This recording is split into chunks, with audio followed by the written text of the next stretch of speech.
My 39F husband, 43M, is obsessed with the news. I feel so disconnected from my husband. He listens to hours of YouTube news analysts per day on his commute, during work, etc.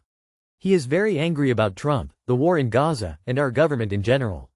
I used to be engaged in current events and politics during the pandemic, but I am burnt out and have never been as passionate as he is. We now have a 1-year-old and I am so focused on parenting that I have no capacity to discuss depressing news. My husband is angry and often in a bad mood as a result of his media consumption. We are in agreement that it is important to stay informed, but I can separate myself from current events so that I can be a happy parent to our toddler and stay mentally healthy.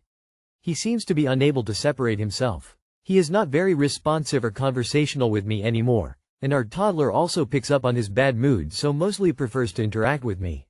He doesn't see his media consumption as a problem because he thinks he is staying informed and it seems to be a moral imperative for him.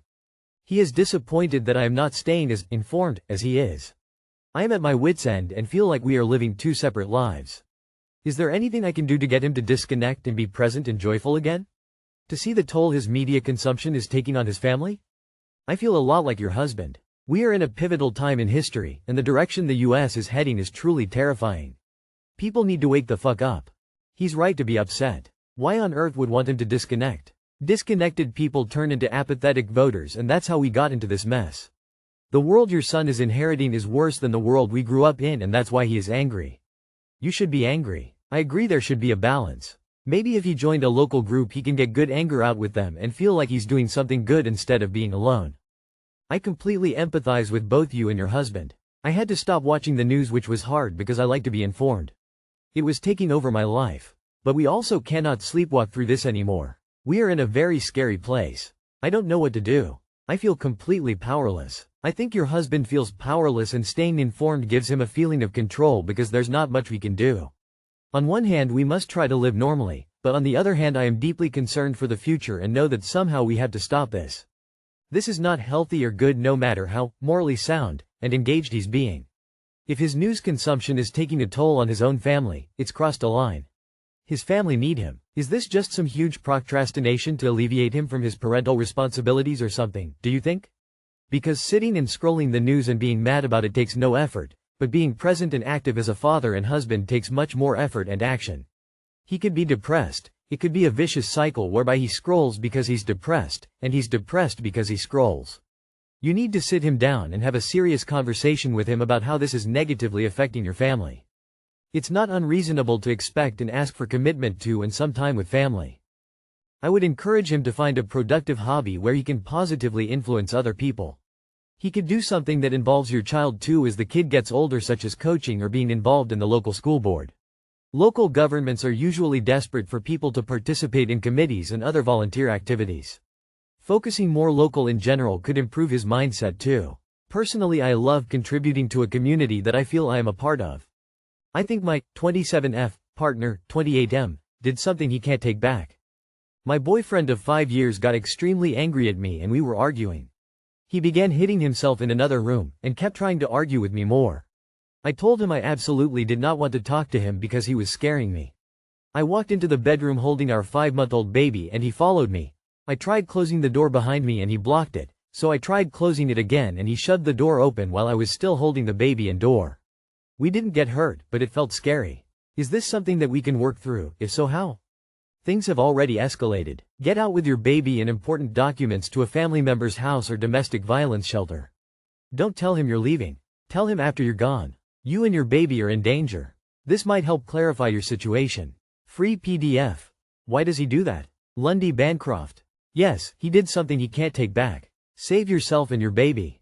Relationships can recover from arguments, but once violence or intimidation enters the picture, it changes everything. You deserve to feel safe in your own home. That's the bare minimum. Babies pick up on stress and conflict. Protecting your peace also protects your child's well-being. He can't take that back. Your safety and baby's safety are the absolute top priority. Let him know he needs to be in anger counseling or you will need him to leave.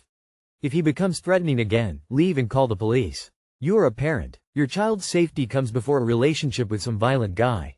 I-22F has some texture-related issues and my boyfriend 22M thinks that I'm disgusted by him.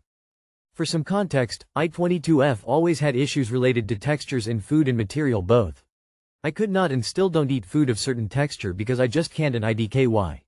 It's the same with clothes, bedsheets, blankets etc. It took like 15 years for me to finally found the material that I can sleep peacefully in. So, I started to date my boy 22M, let's call him Jake, a few years back. I had never been physical with anyone else before and Jake is my first and vice versa. I noticed that I don't like mouth-to-mouth kissing and I would avoid it or cut it short. He confronted me saying that I think he is disgusting, but I tried to explain that I don't think like that, it's just something that I am not feeling comfortable with.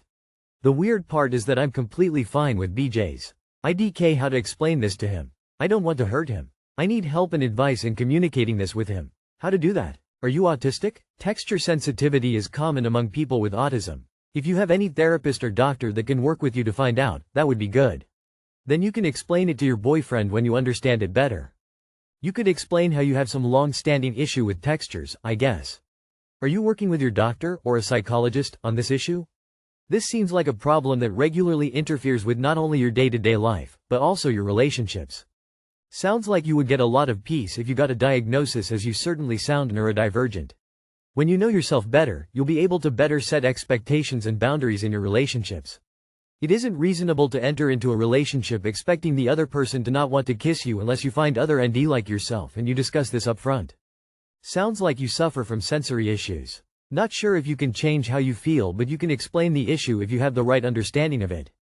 I think the first step could be figuring out what about mouth-to-mouth kissing causes your sensory sensitivity to spike.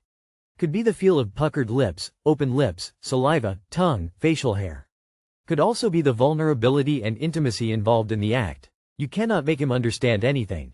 All you can do is explain what you're feeling and what you are working on. I have the same thing. I like kissing, but not if it's too wet or too much tongue, or if I think about it too much, yeah, so I try to cut it short.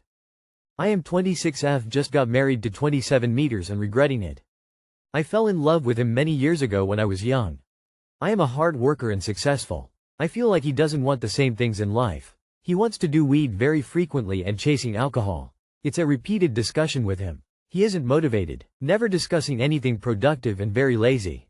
And throws it off as relaxation. I have tried to be patient, but I feel like I am his mother more than he is a partner, and honestly I am angry. I am angry with his behavior. He doesn't groom himself, he is so irresponsible. He doesn't take care of himself. He has let me down.